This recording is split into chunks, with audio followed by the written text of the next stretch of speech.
नमस्कार दोस्तों, कैसे हैं आप? आई होप अच्छे होंगे। तो आज एक पोर्टफोलियो रिव्यू कर लेते हैं। ये सुनील जी का पोर्टफोलियो है। सुनील बाबू जी का तो मंथली एसआईपी 15,000 करते हैं। Every year 10% step up SIP करेंगे, जो कि बहुत इंपॉर्टेंट चीज़ है। स्टेप अप एसआईपी एक एक ऐसा टूल है कि आप 10% से एवरी ईयर आपका जो एसआईपी है उसको इंक्रीज करते रहेंगे, तो आपका इफेक्ट काफ़ी अच्छा दिखेगा at the end of the journey. मतलब आपका कॉर्पस बिल्ड होने में काफ़ी हेल्प करता है। तो स्टेप अप एसआईपी कर सकते हैं आप लोग भी। क्वांट स्मॉल कैप में 3,000, एचडीएफसी स्मॉल कैप में 3,000, ICICI Prudential Nifty mid cap index fund में 2,000, similarly Nippon India mid cap index fund में 2,000, पराग परेख फ्लेक्सी कैप में 3,000, यूटीआई निफ्टी 50 इंडेक्स फंड 2,000। तो काइंडली रिव्यू एंड सजेस्ट। तो मैं इनका जो पोर्टफोलियो है अपने टूल पे डाला हूँ, ये देख सकते हैं। एचडीएफसी स्मॉल कैप, आईसीआईसीआई का मिड कैप, निप्पॉन का मिड कैप है, पराग परेख फ्लेक्सी कैप है, क्वांट स्मॉल कैप है और यूटीआई निफ्टी 50 है। 3,000, तो टोटल इनका 15,000 का एसआईपी चल रहा है। ठीक है, तो आगे चलते हैं। इसका पोर्टफोलियो का हेल्थ देख लेते हैं पहले। देख सकते हैं जाइंट में 31-45% लार्ज कैप में लगा हुआ है पैसा, जो कि ठीक है, दिक्कत नहीं है। क्योंकि ये बोले नहीं है कि ये एग्रेसिव इन्वेस्टर है, ये कंजर्वेटिव इन्वेस्टर है। देखने से लग रहा है कि ये मॉडरेटली मॉडरेट इन्वेस्टर है। मिड कैप में है 37% और स्मॉल कैप में है 16%। ये थोड़ा ज़्यादा करने से बेटर रहता है। 16% थोड़ा कम, एटलीस्ट 20% रखना चाहिए स्मॉल कैप्स में। ठीक है, नीचे चलते हैं। इनका मेनली इंडिया में है इनका लोकेशन, और पराग पराग फ्लेक्सी कैप की वजह से यूएस का भी एक्सपोजर मिल चुका है इनको थोड़ा सा।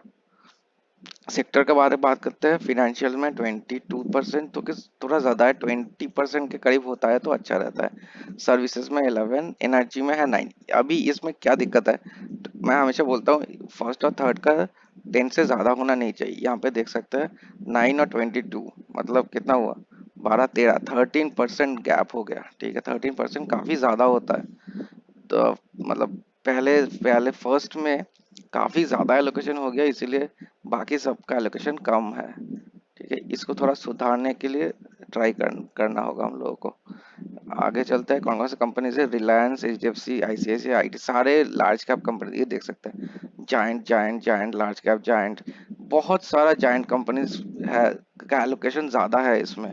कि अगर जायंट कंपनी का या लार्ज कैप का एलोकेशन ज़्यादा हो जाता है, हम लोग का ग्रोथ का जो पोटेंशियल है वो काफ़ी नीचे आ जाता है। मतलब पैसा बढ़ता है मेनली मिड कैप और स्मॉल कैप कंपनीज से। ठीक है, यहाँ पे देखिए मैक्सिमम एक्सपोजर जो है इनका जायंट और लार्ज कैप में ही आ रहा है, तो इसको हम लोग थोड़ा सुधार करेंगे। आगे चलते हैं। डाइवर्सिफिकेशन के मामले में पोर्टफोलियो में 6 फंड लिया हुआ है, तो यह टूल बता रहा है कि थोड़ा सा ज़्यादा है। ग्रीन में होता है तो अच्छा होता है, और रेड में जाएंगे तो खराब होता है। तो ये ऑरेंज में है, मतलब एक फंड कम करने से अच्छा रहेगा। तो हम लोग क्या कर सकते हैं इसमें, हम लोग कर क्या सकते हैं, जो हम लोग का फंड है ना, ये वाला निफ्टी जो मिड कैप है, ये इंडेक्स फंड है। दोनों ही इंडेक्स फंड है। यहाँ पर भी 150 कंपनीज है, यहाँ पर भी 150 कंपनीज, इसलिए नाम है मिड कैप 150। सेम कंपनीज है, सेम कंपनीज में एलोकेशन एलोकेशन बस डिफरेंट किया हुआ है इनका। मान लीजिए ये वाले फंड में कंपनी ए है, कंपनी बी है, कंपनी सी है। ये वाला जो आईसीआईसीआई है, इसमें कंपनी ए में एलोकेशन कर रहा है 15%, बी में एलोकेशन कर रहा है 10%, सी में एलोकेशन कर रहा है 5%। और निपॉन का जो है ए बी सी, ये एग्जांपल के तौर से मैं बोल रहा हूँ। कंपनी ए में एलोकेशन कर रहा है 6%, कंपनी बी में एलोकेशन कर रहा है 20%, कंपनी सी में एलोकेशन कर रहा है 2%। बस एलोकेशन का खेल है यहाँ पर, और कुछ नहीं है। मतलब आपके प्रोफाइल में दोनों जो 4,000 रुपये डाल रहा है, बिल्कुल एग्जैक्टली हूबहू सेम कंपनीज में जा रहे हैं। तो मिड कैप लेने का, ये दोनों मिड कैप ये इंडेक्स लेने का कोई मतलब नहीं बनता, कोई फायदा नहीं है। इसके जगह आप एक पैसिव, ये पैसिव फंड्स है क्योंकि इंडेक्स फंड है। ठीक है, मैं इसके जगह एक काम कर सकता हूँ, आप एक एक्टिव फंड कंसीडर कर सकते हो मिड कैप का। कोई भी एक्टिव जो भी पसंद आए आपको। एच डी एफ सी का मिड कैप अच्छा है, मोतीलाल ओसवाल मिड कैप अच्छा है, निपॉन का मिड कैप अच्छा है, महिंद्रा मानुलाइफ का मिड कैप अच्छा है। ठीक है, काफ़ी एस बी आई का मैग्नम अच्छा अच्छा फंड है, कोटक का इमर्जिंग इक्विटी फंड वो भी अच्छा है। कोई भी आप कंसीडर कर सकते हो, एक्टिव फंड लीजिए। और दूसरा जो चीज़ है, यहाँ पर पराग पर एक ऑलरेडी आपका लार्ज कैप का एक अच्छा खासा एक्सपोजर मिल चुका है आपको लार्ज कैप में। फ्लेक्सी कैप में मैक्सिमम पैसा लार्ज कैप में डालता है, खास करके पराग पर फ्लेक्सी कैप में, तो लार्ज कैप में काफी ज्यादा एलोकेशन होगा। उसके ऊपर में आप फिर से लेके रखे यूटीआई निफ्टी 50, जो कि आपके पोर्टफोलियो का कुछ केटर नहीं कर रहा है कुछ ज्यादा। देख सकते हैं एलोकेशन है जो दिखा रहा था मैं, एलोकेशन आपका 45% एलोकेशन हो गया लार्ज कैप में।